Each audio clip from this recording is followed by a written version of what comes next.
Hey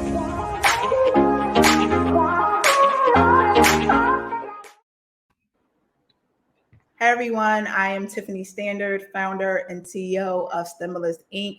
So excited to welcome you back to Supply and Demand, a series of events and community designed to help founders navigate supply chain issues, discuss industry trends, and help you build better business relationships. I really started these events to elevate Black and Brown women founders' voices on subject matters that basically they're never asked to speak on. So we're going to jump into from margins to debt to fundraising to negotiations to local to national manufacturing. So excited to welcome our next two guests. We have CEO and co-founder of Listener Brands, which carries CurlMix and Foreseen Only as portfolio companies.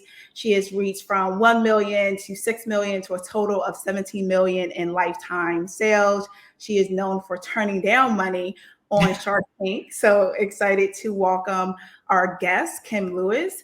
And then we have our second guest, Loretta Webb. She is the founder of The Profit Nerd, which I love that name. It focuses on operations and supply chain consultancy. And she's really helping folks with strategic sourcing, supply chain management, procurement, negotiating those contracts, and turning something that's normally complex into something simple to really help companies grow. Welcome, ladies. Hi, Tiffany. Thank you so much for having us. I'm excited to be here. And hey, Loretta. Can you hear us, Loretta? Oh, Loretta, you're on mute. You're on mute. Gosh. Oh, yes. Hey, I am excited to be here and have this discussion today. Yes, I'm excited to have you both because you're bringing two different perspectives. You have one that is running a multi-million-dollar amazing brand. You have another that's helping brands turn into multi-million-dollar companies and talk about from negotiations to margins and really diving deep into what does it take to grow a company. So I'm excited to really see the different perspectives between both. So we're going to start here. Let us know when it comes to supply chain processes, right? Was it difficult to implement your supply chain process as a new founder in the beauty industry? Kim, I'm gonna start with you. And then Loretta, how have you helped small companies implement supply chain processes as a new founder, whether it's beauty industry or other industries across the supply chain? Such a great question, Tiffany. First, I want to say at CurlMix, we help women master their curls in 21 days. And it might look like I have white stuff in my hair. I do not. That is shine, y'all. That is shine for my curls. I just wanted to clarify in case anybody was like, my hair look different. It's just shine. And I got the light coming in, so it's reflecting off. But supply chain has always been the thorn in my side. Or it's always been a pain point for us just because we've manufactured our own products in-house from the very beginning. So early on, CurlMix started as a do-it-yourself box for curly hair. I think Blue Apron, but for hair. And we did it for a couple of years and found that our flaxseed gel was the number one seller. So essentially, the flaxseeds that you put into a smoothie or into a cake to substitute eggs, well, when you boil it and you extract the gel and you put it in your hair, it gives you this hairstyle. And it's an organic product. And when I went to manufacturers to make it, I went to like 3 of them. They all said no. It's too laborious. It's too difficult. It's too variable. It's too volatile. We're not going to deal with it. And I was like, so everybody on the shelf with flaxseed gel on the shelf is not real flaxseed gel. They have traditional gel, copolymers, all the, PVP, all the plastic, and they add flaxseed oil to it. And then they call it flaxseed gel, but it is not flaxseed gel. We're probably one of the only people making legitimate flaxseed gel where you're boiling the flax seeds literally in a huge stock pot or tilt pan or whatever, and then you're extracting it in our facility, and then we're mixing it into a product and then preserving it, right? So since we had to kind of do the hard thing to really scale our business to that first $1 million in revenue, we figured out how to manufacture flaxseed gel and then added other products to that. And I'm not a chemist, right? So I did hundreds of iterations on this. Me and my husband, we went to all the supply chain expos. We didn't know what machines to use to make something. They take it from a stock pot to a tilt pan. We learned about formulation. We learned about like cosmetic chemistry, just literally so much. I've spent days reading science blogs and just figuring out how to make what I needed to make, then testing it for microbial testing, stability testing, all the things. And then I was like, that's just one piece of the big puzzle, right? Of the 1,000-piece jigsaw puzzle. Then you got to figure out how to scale it. Then you got to figure out production times. Then you got to make sure you're in GMP, good manufacturing practices, so that you're keeping products off the ground, or that you are mixing with gloves, cleaning all the surfaces with alcohol. Like there's literally so much. When people say they make their own products, in my mind I'd be like, ooh, like I know the struggle. And I was like, it sounds great, but it is hard. So that's my background in manufacturing. I also have a degree in supply chain management, but I that's didn't know that. yeah. So it's not so it's like soft industrial engineering, right? Like it's like the business version. So I'm familiar with it, but that still was very different. So I had experience in General Mills factories, and I had experience in all these like back end, their supply chain management piece of it for the grocery stores, but I did not have like the hair care, beauty, cosmetic formulation background that would have really helped propel me early on. So we made a lot of mistakes buying immersion blenders or over shearing things like shampoos so that you would mix them, but then they would go bad because they were too high shear, which cut up the molecules too much. So then the shampoo would separate. Like I literally learned, I know too much, like that's how I feel. No, Larita, I know you can jump into that. 'Cause like you said, those pain points that we're trying to help people. Like, I mean, you're going to have your trials and error. And everybody's road is different. How you get into a business, you just want to take from people. Like your journey is always going to be different. But Larita, I know you help folks kind of like not do too much learn as you go, but have like a playbook to get started. So touch on those early pain points. I don't care if you're building software. I don't care if you're building a product. It's all a supply chain. So Right. talk to folks of like, where should you start? Where it's like, I don't know how to make flaxseed gel. How do I get there? Do I go to classes? Like, what do you do to start? How do you help new businesses really navigate their supply chain, especially from the beginning? Okay, so what we do at the Profit Nerd is I come in and I look at all your back end operations. And what that means is looking at your relationships with your suppliers, the contracts you have with your suppliers, your payment terms to see how much cash that is eliminating from your business every month. I look at your inventory, how much excess inventory, or are you forecasting correctly, right? To really truly support your business and the demands of your customer base and your marketing needs. We also look at how you're fulfilling that product. So whether you're using a fulfillment center, whether you are trying to do that in-house, really just looking at those three aspects, which are the main components of supply chain, and to see, are you really maximizing the efficiency? And if not, where are the holes and gaps that we can help you with to scale your operations to support the growth that you are planning to have? And I think the first thing is, say I have a client that is planning to do a new product launch. First thing is determining, do you want to make this product or do you want to buy it and outsource? And so looking at that, you have to look at the cost it would take to bring that, all the products, the components, the machinery, the equipment, the raw materials, understanding the field and industry you're in. If it's a commodity item that's easier to buy, or in this case, like at the CurlMix, that flaxseed gel was really not available. So they had to bring that in-house, and understanding, just a cost analysis on, when you would potentially recoup that cost if you are making it, when you become profitable, what's that break even point? And then understanding if you outsourcing it, what are the right suppliers to work with? Are they equipped? Do they have the, the engineering capacity, the quality, the specs, the certifications in place to really support from the ground up, so that once you're going and you're really scaling aggressively and you're in retails, that we don't have to go back and find the right suppliers to fit your business. And then also after that is, like I said, with the inventory, are you taking on too much? Do you have excess?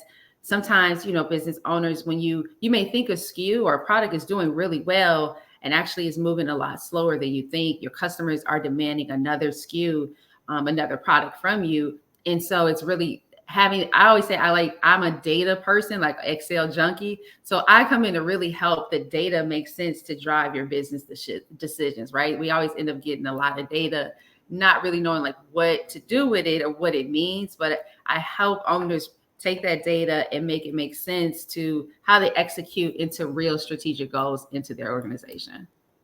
I love that. You touched on a couple of things. So, one, those relationships with your supplier. So At Stimulus, that's all we focus on. Our goal is to help companies build better relationships with their suppliers and really streamline that process, right? Using SaaS. So they're finding great companies, great product. If they want to put it in Target, they want to put it in their personal supply chain, whatever it may be. So anytime I hear that, like, you need to understand the relationship of your suppliers the way you do with your customers and your employees, so important. So I'm glad that you highlighted that.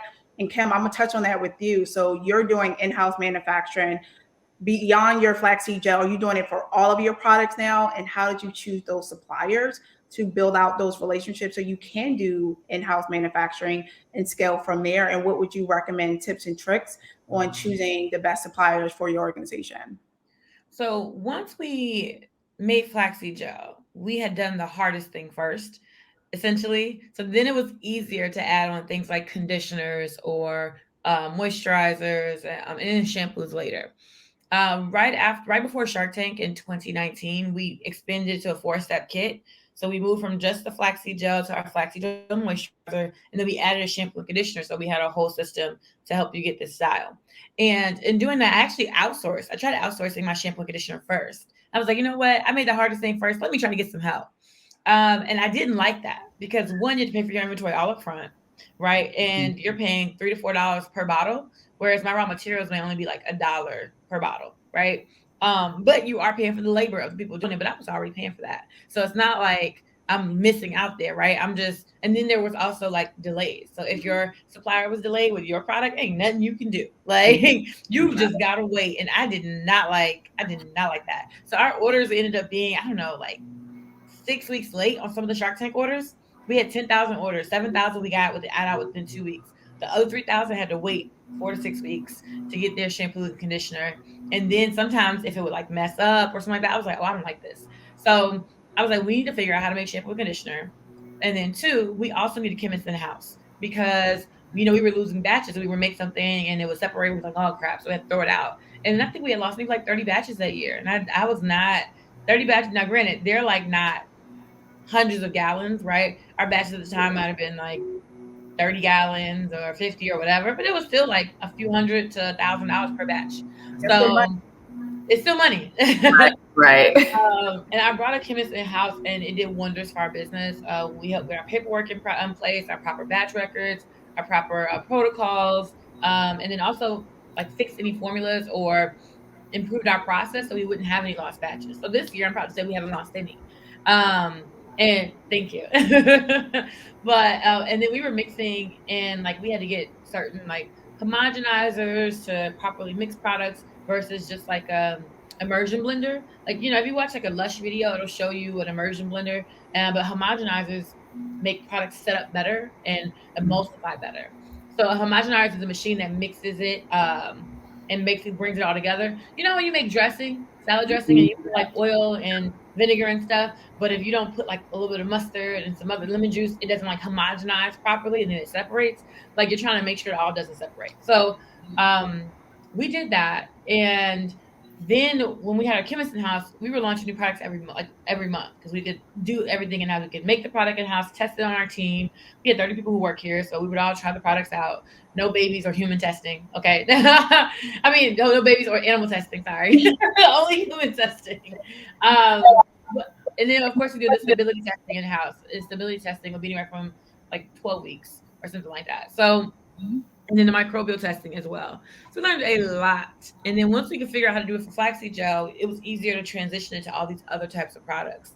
But on the flip side of that, that means my payroll was high because I had a lot of people in house. And so, and I recently realized that in order to be profitable, I think I have to scale my business significantly so that my overhead is much smaller than what it was before.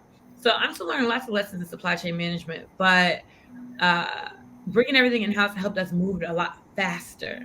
If I could start over, maybe I would outsource everything, but I wouldn't know all that I know now. So it's tough to say that, Yeah. Yeah, you brought up some good points that in-house versus hiring, and some people don't have the money, the debt, VC money, however you want to raise for your company to bring a chemist. I'm sure a chemist was expensive. I don't know a lot of cheap chemists, so I'm sure that could add up. But it also added to your profitability, right? You're putting out products more often. You're comfortable with the products that's coming in. You're not worrying about losing money. So it's kind of a balance, but it kind of depends on the size too. It added to our revenue for sure. And this is why I raised money though. I raised money so I could be able to hire the people I wanted to hire at a fair wage, right? Not even fair, like a living wage, right? And then you had said something else I wanted to respond to. Oh, I'm trying to remember. I'll come back to it. But hire my chemist in the house. Oh, there's another cost when you outsource though. When you're working with the chemist that doesn't like necessarily work for you and your company, Right. you are on their timeline. So if you're not going to have the biggest order, if you have a complicated product, and then you need samples for everybody to test, and then you run out of something, or you don't get them the feedback the way they wanted, they don't tell you what's in it. They're like, oh no, I'm just going to send you a version of it. You give me feedback on that. I'm like, well, what's in it? Well, you need to know that right now. I hated that. I absolutely hated that. And that's how they work. Go ahead. Right. So like that, speak on that. That's exactly where we come in, right? So to ask the right questions, to get face to face with the suppliers, and to minimize and inject the right timelines in the process, right? So standard in manufacturing, they'll tell you 6 to 8 weeks, they'll tell you 10 weeks, whatever they tell you to produce, especially a new product. Like, I know that's not the real time frame. So it's always the way you navigate it not being in-house, where, like she said, like, you control it, you can control the priorities, you can control how fast you work, how, like, what you slow down, what you flex up and flex down. When you outsource, is kind of finagling it the other way around. Is you have to stay on the suppliers, you have to adjust the times and the schedules on the front end to make sure that fits whatever the output you're trying to deliver to. So it's always like everybody's creating a buffer in the system, but if you, and it's standard in the industry, and it's because how manufacture, like the nature of manufacturing, even if you're doing it internal, okay, you plan for this to take 3 weeks. There's a failure, there's a defect. Oh shoot, this came up, this test analysis didn't come back the way we thought. We have to start over. So it's the same thing when you outsource, but you're trying to like adjust those schedules and things to predict, basically, like, for that happening, and to pre-plan for it happening. Also internal, right? So like, I'm looking at the whole picture holistically, not just the manufacturer producing, right? But also understand, all right, there's going to be time logistics for it to get to your 3PL to do the fulfillment. There's another time frame to adjust in the schedule for your packaging, your labels, when those come into your manufacturer. And if does it have to go to a co-packer, or are they going to do that packing internal? So I think as a business, sometimes as a business owner, initially when you think, I just want to come up with a product, there's a lot of different details and levers that you may not be thinking about until you really get into it. And like she's saying, like, those are the lessons learned. So, but I help owners understand this, like, early on, to just make their business efficient, to adjust for that in the process, versus we're always like reactive and responding. I try to get it so that, like, we're just like a preventive maintenance, right? So we're able to understand this is going to happen on the front end, and not always in a reactive state. Yeah. Yeah, let's talk about negotiations, right? So we talked about earlier the pricing, whether you're doing in-house or selling. As women, as Black women, a lot of the folks that you're buying from, right, they're white men. Sometimes, across the board. So now you're always that pink tax where you're going to buy a car. They always say, bring a man with you. I ain't bringing a man to talk about Flaxseed Joe. It's going to be other women, other people part of my team. So talk about, how do you negotiate pricing, negotiate payment terms, all of that as you're planning out, regardless if you're doing in-house, outsourcing. Let's talk about that. I'll start with you, Larita, and then Kim, I'll go into, as you're buying stuff in bulk and you're planning stuff, especially as you were getting ready for Shark Tank. And I'm sure they said, hey, you're about a lot of folks coming to your website and all of that. Like, how do you plan for that to make sure, one, that you're not overbuying, but you're buying just enough, and kind of negotiate it, because you don't know what's going to happen after the show until it happens. So Larita, I'll start with you. Yeah, so I think that's interesting. That was an issue, a lot of that I got a lot of feedback from clients, is just the demeanor that they did not like from some of the manufacturers and suppliers that they were dealing with. They felt diminished. They did not feel like they were being heard, listened to, of value, or taken seriously, right? Because they are a smaller business and brand working with these even smaller scale manufacturers. But I was shocked, because coming from corporate into this space, I dealt with it more like internal in my work in manufacturing environments, but it didn't dawn on me that as business owners, you're a paying customer, you still receive this. So the difference is now within my career, I've had to prove myself so many times that I think that's the great part of having me as a partner with the business is I know I come with a level of expertise, and that's able to be seen pretty early on by just the conversation I'm having with the suppliers. And so I find that the respect is given. And I know when there's BS, I know when something isn't right. It's because of my experience, because I've seen it so many times across different industries. And so I think by that, and always being the only one, the only Black, only Black female from a very young age, coming from like co-op in college and working in these small industrial plants in little bitty towns. And I think because of that, I'm used to that environment, unfortunately, but also I'm able, like I said, when I'm asking those questions, I set the tone of respect with the supplier very early on. And so even when they're trying to like BS or like she mentioned, when they're like, oh, you don't need that information.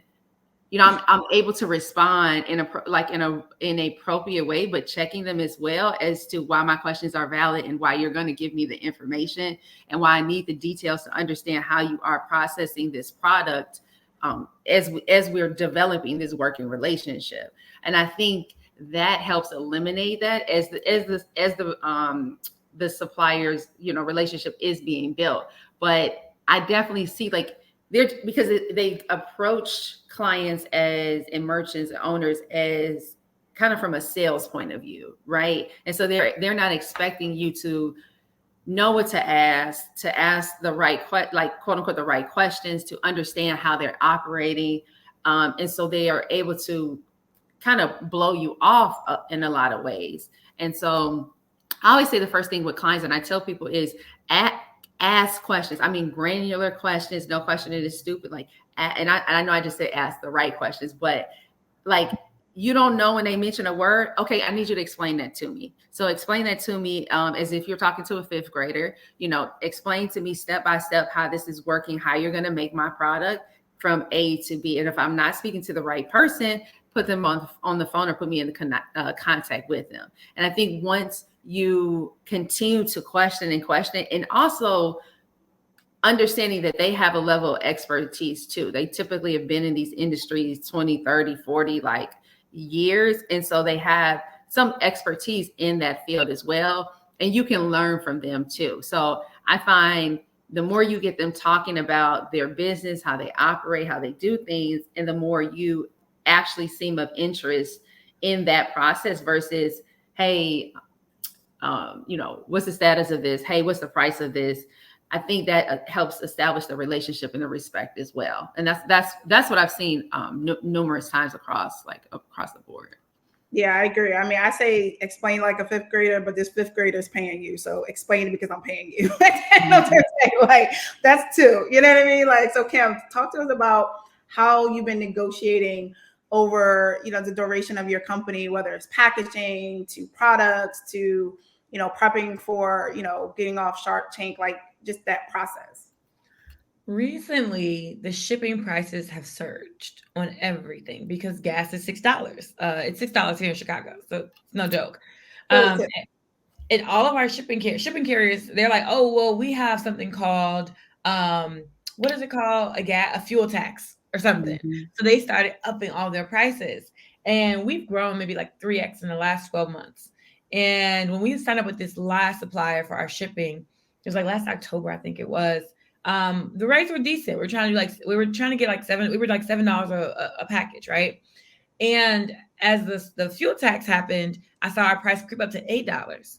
And for us, that's really bad because if we're doing 15, 16, 20,000 orders a month, that's an additional $20,000 in expenses that I didn't notice. So I actually have my team report on the cost of shipping per order every week or month because it literally amounts to $20,000.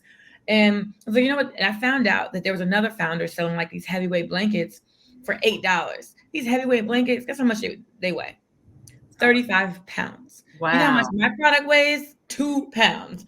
And I'm like, there's no way I should be paying what you're paying for shipping. So when I knew that information, I could go back to my supplier and say, hey, I'm not paying this. I was like, I'm going to leave. And because we're doing enough volume where they're like, wait a minute, they're spending they're spending more than $500,000, almost $1 million a year with us. We need to keep their business. And then I found out that my supplier was using my name to get other clients. They're like, oh, CurlMix is a client of ours, and we think that your whole network of entrepreneurs would love to be in our network as well because CurlMix. I was like, oh, you're making money off my name? All right, bet. So we're going to leave if you don't give me a lower price. And what they ended up doing was shaving $1.50 off of our top zone, so zone 4 and 5.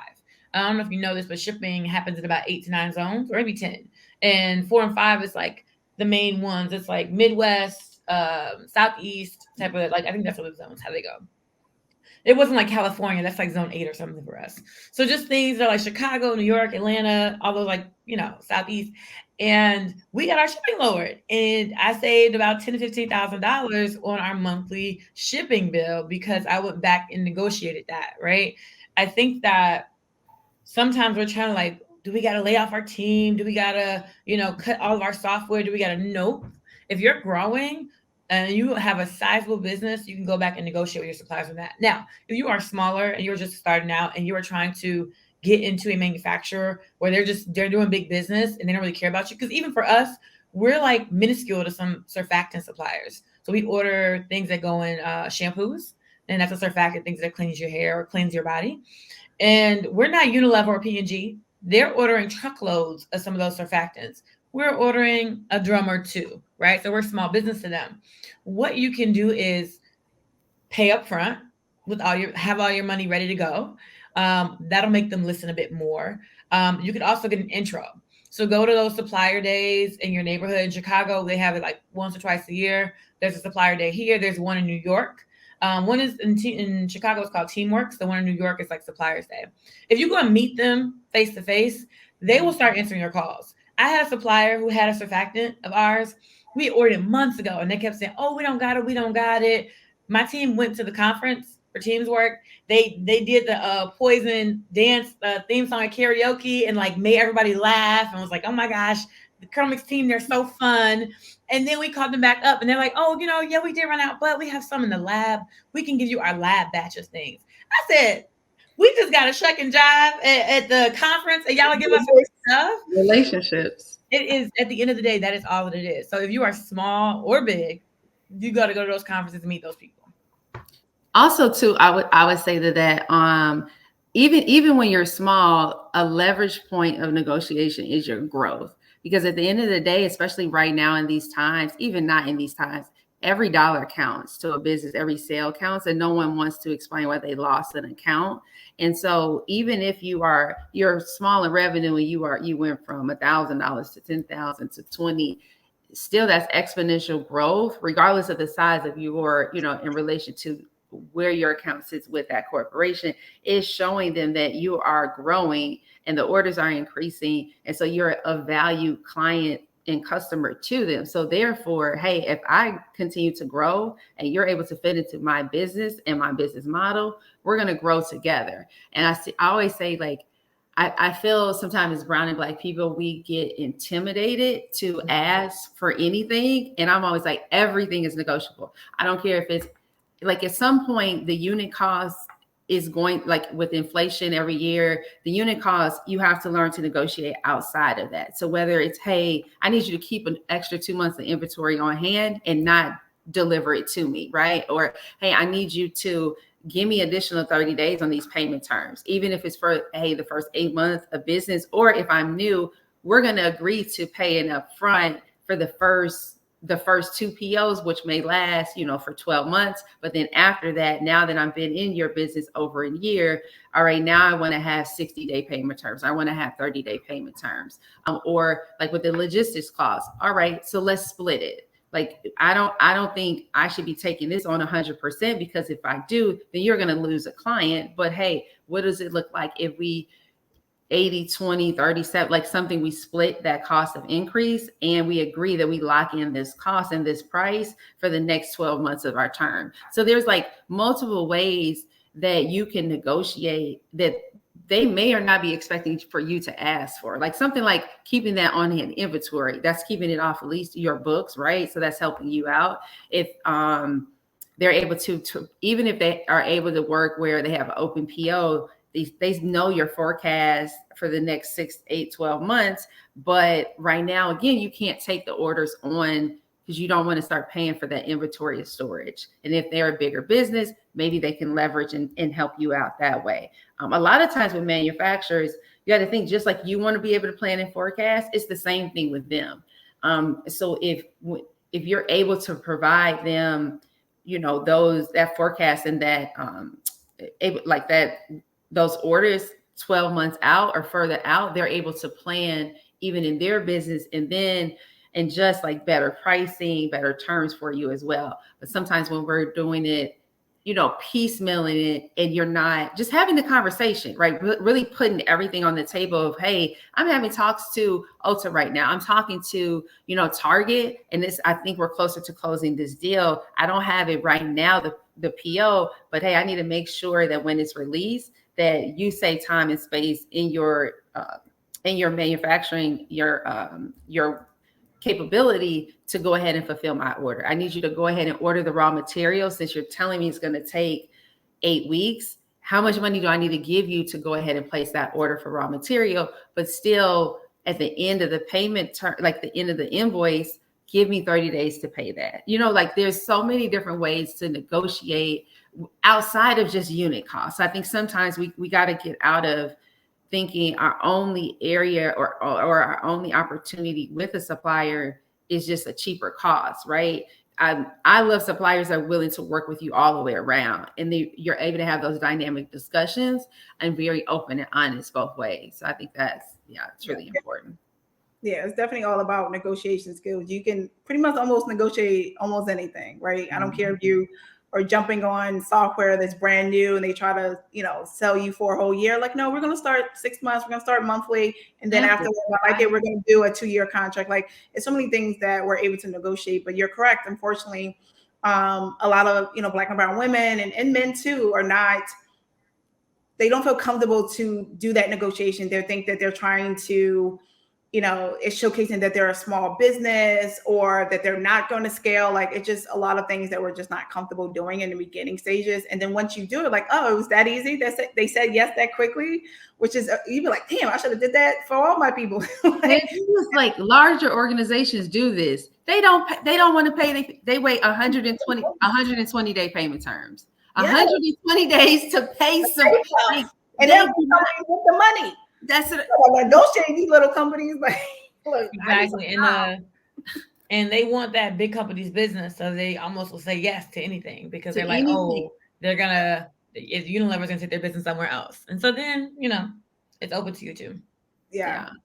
So we talked a lot about money. So let's talk about debt. Let's talk about fundraising. Let's also talk about pre-sales, right? I've heard good and bad things about focusing on pre-sales and, getting that community list signups to, have people ready to buy your product. A lot of us don't want to get into debt because the debt, it just sounds bad. It's like, debt, what do you mean? I owe this. But VC money is not always the best way to do it as well, or it takes a while to get there until you prove your product or service. So let's talk about that. I know you, Kim, originally spoke about, getting a mixture between debt, community fundraising, but then also debt from your community to create jobs. So let's talk about the importance of looking at money in multiple ways. I feel like I have the most interesting funding story. And that is not me tooting my horn, because I would much rather have a boring fundraising story. It would be much easier to be like someone just wrote me checks after just pitching a few times. But that is not what happened. I went on Shark Tank, and then I received a $1.2 million offer from the former CEO of LinkedIn, Jeff Weiner, and his partners. And prior to that, Arlen Hamilton of Backstage Capital wrote me like a $25K check. But he did that after seeing me on Shark Tank, right? So like saw me on TV, was like, oh my gosh, I'm gonna invest in her. That was my first check. That's unusual. Right? Most people don't, right? That's unusual. Then the second time, I went out to try to fundraise traditionally. I had 5X. I went from 1 million to 5 million. And I was having a very hard time raising. And it was just, I was like, you know what? Like, I'm just gonna try to focus on profit. I think that was my mistake. I should have kept trying to fundraise because you have to show incremental growth every year if you're gonna fundraise. And our growth was kind of flat. We went from like 5 million to 6 million. And then I was like, you know what? I'm going to go ahead and crowdfund. So I just decided to equity crowdfund, which literally allows my community to buy shares in the company. And we started April last year and closed in December. We raised about 4.5 million from 7,000 investors, and literally shares, like not just a Kickstarter or just something that they think is cute. It was like, no, they bought shares for $3.29 per share in our company. And after doing that, I got connected to this foundation here in Chicago that focuses on one of the poorest communities in Chicago.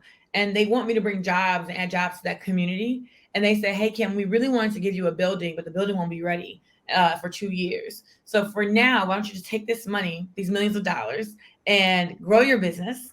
And then if you add these 20 jobs to the neighborhood in the next 2 years, we'll make half of it a grant. And I was like, wait a minute. There's no equity in this. I was like, what? And non-dilutive? What? Non-dilutive. It's a loan. It's a 5% interest rate, which is lower than inflation. Like it's like almost like giving me the money. And I am like, it's changing my mind about venture because originally I thought venture was the fastest way to grow, and it is a very fast way to grow. But you have to get past the gatekeeper, right? You have to convince the person who doesn't want to believe that you are it, right? And I don't like that. And then it also expects you to go so fast. If Black people have a hard time fundraising because people don't look like us, then we're not going to be able to grow as quickly as you expect traditional venture-backed companies to grow. So the non-dilutive financing and capital allows you to have a longer payback window. So you have a chance to actually perform with that capital. I guess I call it performance capital. You can move a lot faster and hit those milestones. So this year we were supposed to hit 10 million. We'll probably do somewhere between 12 and 15 million because we got that bridge financing, which is non-dilutive. Thank you. I'm so excited about it. And it's making me think, someone told me that 600 million went into like venture funding, I think for like Black people. I can't remember the numbers, 600 million went into donations. It was something crazy, 600 million, 6 billion, one or the other. But either way, the same amount of money that went into venture and investment went into donations for the year. And when you tell a rich person, I want you to donate versus I want you to invest, they put on 2 different caps. And we have to start going after that foundation, that grant money, the things that people are investing in people of color, because it's money is money, right? It's capital, and you need it to grow your business. So I've learned a huge lesson, and I'm still going to raise my Series A, but it's got me thinking differently about the opportunities out there and performing with this capital. I have a question that piggyback into that. Kim, you mentioned growth, right, at the very beginning. And you said that when it comes to getting the venture dollars and investment, you needed to pay more attention to growth versus, I think, profit is what you were saying.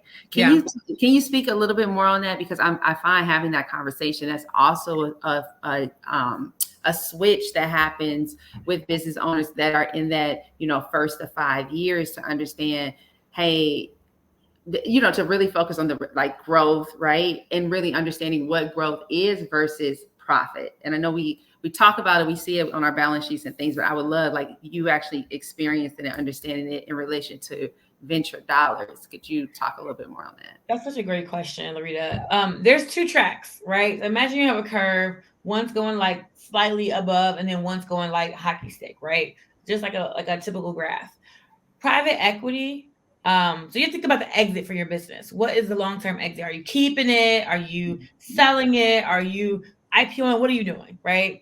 And once you know what you're doing, let's say you decide, hey, I want to sell it, I want to IPO. Let's say we're not talking about the mom and pop that you hold it forever. We're not talking about that because you don't have a huge transfer of wealth if you don't have some kind of liquidity event like an acquisition or an IPO. So let's say you have 2 options for that. You have private equity, where they're just kind of like really wealthy people who have a large fund and they want to buy profitable companies that have maybe 10% year-over-year growth. So a small curve, but still steady and upward. They expect you to be profitable. Now, let's say you're having triple digit growth, 100%, 200%, you're growing really, really high. That is when you can be venture backed and not losing more than $1 per 4 that you make. So if you make $4, you can afford to lose up to $1 on every sale or all your numbers. So if you make $10 million, you can afford to lose up to $2 million. And then you should still be able to fundraise, but you have to be showing the next year you got to do 20 million, or the next year you got to do 30 million. You got to be having those big, big jumps. Now, let's say, for example, you are not profitable and you are not having major growth. Let's say you're flat and you're not profitable. Nobody wants you, not venture, not PE. You are in what they call no man's land. And I think I was in no man's land when I decided not to fundraise that year that we did 6 million. I should have fundraised before 2021, but I did not. And because I didn't, I ended up having an equity crowdfund. No, I think things still worked out for me because I got that money. We'll have like a kind of a hockey stick and then like a little flat line, but then like a big old jump up to like 10 to 15 million. But I had to do some interesting financing there, right? I know that I have to have a liquidity event to give my investors money back. They would like a return. Most people would love a 3 to 5x return, maybe 10, but at minimum 2. Right? You need to at least get the money back plus something else. And I don't want to be losing people's money. But if you are investing in venture, it's high risk. So I think something like 90% of the companies fail. Yeah. So it's not higher than that. Go ahead. Yeah, I said I think it's actually higher than that. Higher than 90%. Yeah. Okay. Very high. Yeah. I mean, it depends on the business, unfortunately. So, I mean, amazing points on both ends. So looking at debt, I know we've got a mixture between non-dilutive to VC money and even going after SBIR grants and all of that, where you can get up to $1 million for free, right? This is free money that you use to grow your business. So and what's SBI? Is it I was just going to say, I'm about to send you an email. What is that? Yeah, I will send that information to you. So government money, basically SBIR or STTR, which basically stands for Small Business Innovation Research. So when you're trying to either create something new or expand on something that you've already been building, you're able to get grant money to really elevate yourself to do that. So they have a diverse portfolio of startups and small businesses across technology in different markets that are looking to innovate in different areas. So you can get 250 to 750 to the max of almost $1 million over the period of time. The other thing is too, I found out just because like finance, that expertise, like that as I got further in my career, I understood the finance a lot more. But even understanding like a business like mine that is a consulting firm is more attracted to like private equity. Like that's my model would be, based on a private equity investment firm versus a product-based business is, venture back. So even I would hear the two all the time, but like I didn't quite understand like what business is more applicable to those two different types of investments. So I think, explaining that was really good too. Because I think sometimes folks don't understand when you do look at private equity, right? And when you're more looking at venture back. So that makes a lot of sense. Awesome, ladies. So final question, what final advice, tips and tricks that you would give as people are starting out navigating their supply chain issues, but then also as they're growing? You've been doing this for years now. So like 1 or 2 things, we only have a couple minutes left, but kind of final tips and tricks that you would give to someone starting out, or even someone kind of in their, I guess, medium size of their journey, right? They've been doing it for a few years, but you're still kind of learning the process. So I'll start with you, Kim. One of the things I did was I joined an incubator for manufacturers in my city. And when you were growing really quickly, you could just put a hole in the wall and rent out the new unit next door without having to move. But you also got to meet other makers, other business owners that are in the area. And we were able to give each other tips and tricks, or the USPS pickup would come for all of us at the same time. So I wouldn't have to worry about calling USPS every single day. Or box manufacturers, they would come to our building sometimes and knock on your door and say, hey, I got good rates. You should sign up with my company. Here's the process. So that was super helpful for me. Also for manufacturing, there's this lady that has this consulting company called Lucky Break Consulting. And she just has a basically like you could download good manufacturing practices. So if you have no clue what they are or where to start from, she's a very good resource for like super, super early on companies who want to manufacture their own stuff. Awesome. Rita?